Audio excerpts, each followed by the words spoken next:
and welcome to the SciFirst MovieTalk episode. In this episode, I'll be discussing Disney's 1999 animated classic, Tarzan, their 37th such classic as directed by Kevin Lima and Chris Buck, and based on the story of Tarzan the Apes by Edgar Rice Burroughs. In fact, it was actually the first, I think, one of the first animated, certainly the first major motion picture version of the story. Kind of following like a slew of live adaptations and other animated versions from at least, I would say, the 1918 onwards. There's certainly a mixed bag of movies featuring Tarzan through the ages, but plenty of them, I mean, I think 50 or 60 of them, I would say, from what I could gather from doing the research, but they're not all connected though, but nonetheless, firmly cementing our love for the vine-swinging man of the jungle into the history of cinema. It came not as a shock, of course, then, that Disney chose to make their own version of this classic story.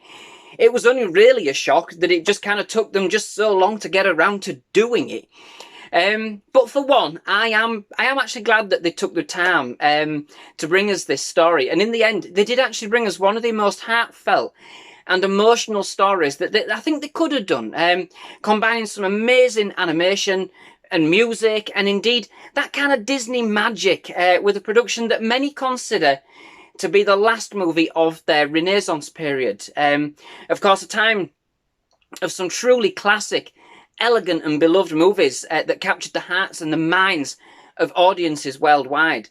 The movies that followed, well, they weren't all duds. Let's just say that Disney started to kind of experiment with their formula, which didn't kind of result in movies that were considered as iconic, shall we say, as those from within the period of movies which started with the 1989's The Little Mermaid and indeed ended with Tarzan, known as their Renaissance.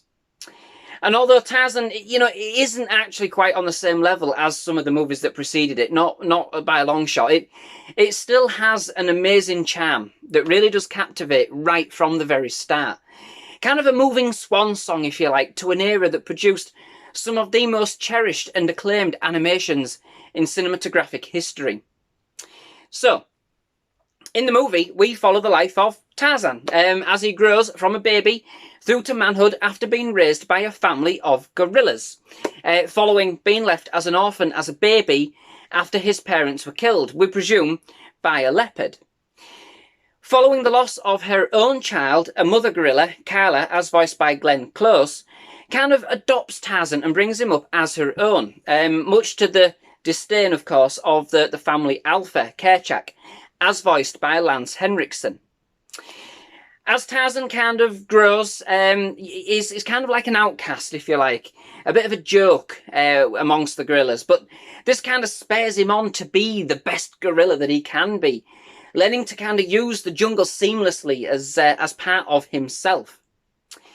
One day, however, Tarzan does come across a group of explorers, Jane Porter, as voiced by Minnie Driver, her father, Professor Archimedes Q. Porter, as voiced by Nigel Hawthorne, and their trigger-happy guide, protector, and hunter, William Clayton, as voiced by Brian Blessed. Sometimes, when I hear his name in my head, I can't help but try and say it the way that Brian Blessed.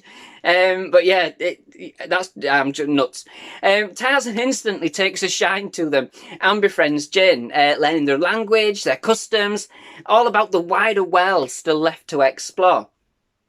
But Clayton has more sinister plans for the gorillas. And what started off as a peaceful expedition soon turns a dark corner that challenges Tarzan to truly understand his place in the world, his family, and of course the true meaning of courage and friendship.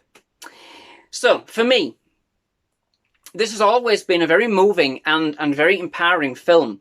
It kind of ties together traditional hand-drawn animation with computer graphics seamlessly, I might add, to kind of give it depth and an awe, which makes it kind of bend and flow just like the jungle itself. It starts off by throwing us right into the void, dealing with a mother's heartbreaking and tragic loss, and then her devotion in caring for a baby itself thrown into a similar tragedy.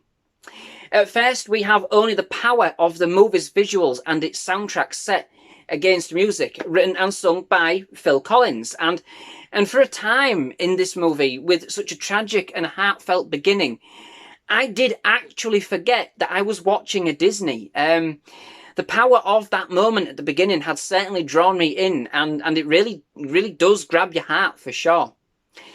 Then the gorillas start to talk. Then I remembered I was watching a Disney, so, which I'm laughing, but it wasn't a bad thing, you know.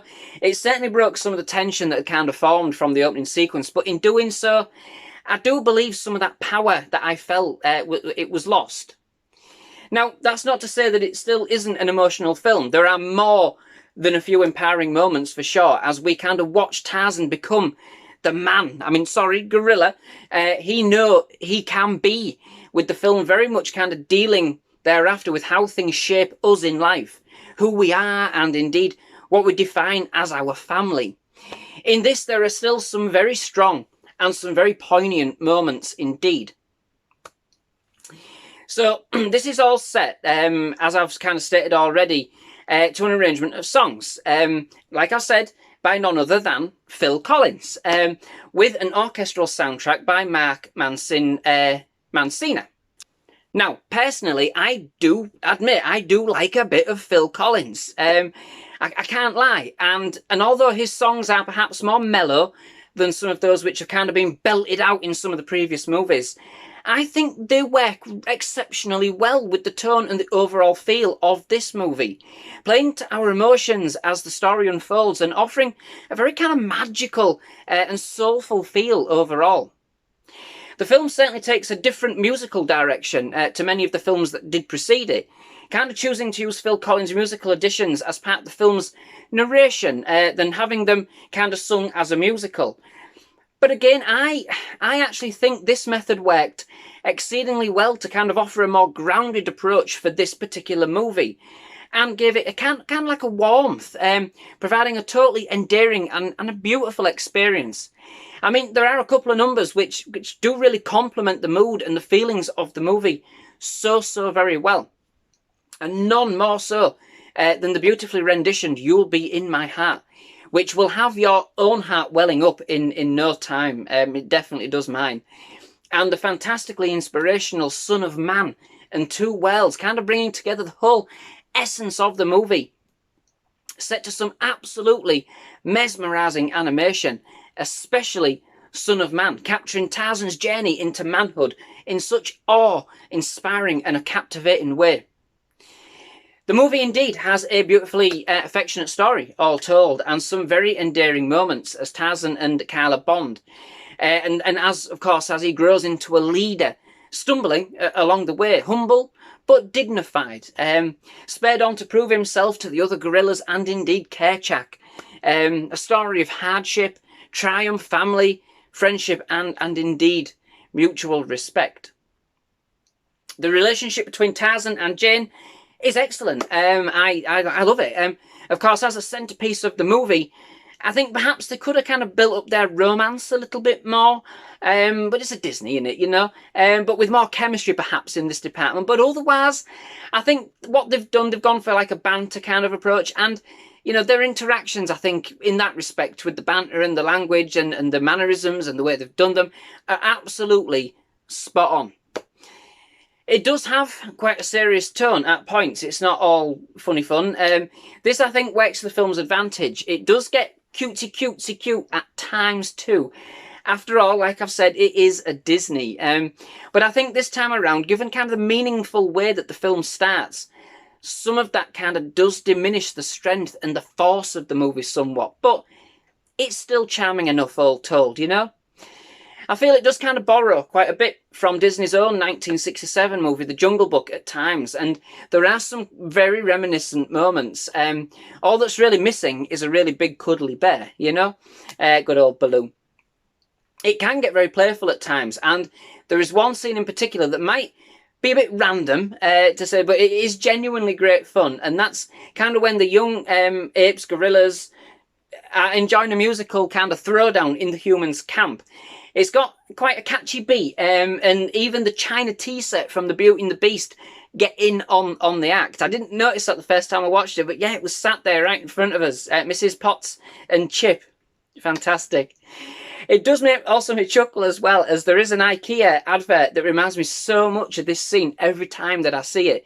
It is so eerily similar, with a bunch of monkeys messing around with an IKEA kitchen in the middle of a jungle. I did actually find it on YouTube if anybody wants to check it out. I'll leave a link to the video in the description below, and I get no commission from IKEA. Overall, Disney has brought another absolutely classic and beloved story to life in a very powerful, yet truly heartfelt and heartwarming way. The animation is simply incredible, with a blend of traditional hand-drawn animation and computer-generated graphics, which are harmonised beautifully with each other to offer depth and a sense of realism, if you like. With, you know, then that's what the computer animation's kind of used for, bringing this world to life as if it was part of the jungle itself, which works exceptionally well for the action sequences and, of course, for swinging and gliding through the jungle to a number of Phil Collins power ballads. I personally think it would have worked incredibly well if the kind of film had taken a bit more of a serious tone, perhaps. I think these elements really did stand out for me. It's what got me hooked into this film in the first place. But I do understand at the end this was a Disney aimed at a younger audience, of course. I mean, there's plenty of Tarzans out there for us adults, you know. I do think this perhaps held it back from being something kind of really special in terms of raw emotion, but it kind of still pulls at your heartstrings nonetheless, you know. So yeah, that brings me to the end of this episode. Many thanks for watching. I do hope you've enjoyed it. If you have, please leave a like. Please do hit that subscribe button for more movie reviews. I hope I'm pointing in the right direction every time I do these videos, but movie reviews, show reactions, and other movie-related content. Absolutely loved having you here at SciFirst Movie Talk. I'd definitely love to have you back. But most of all, thank you very much for watching. Goodbye.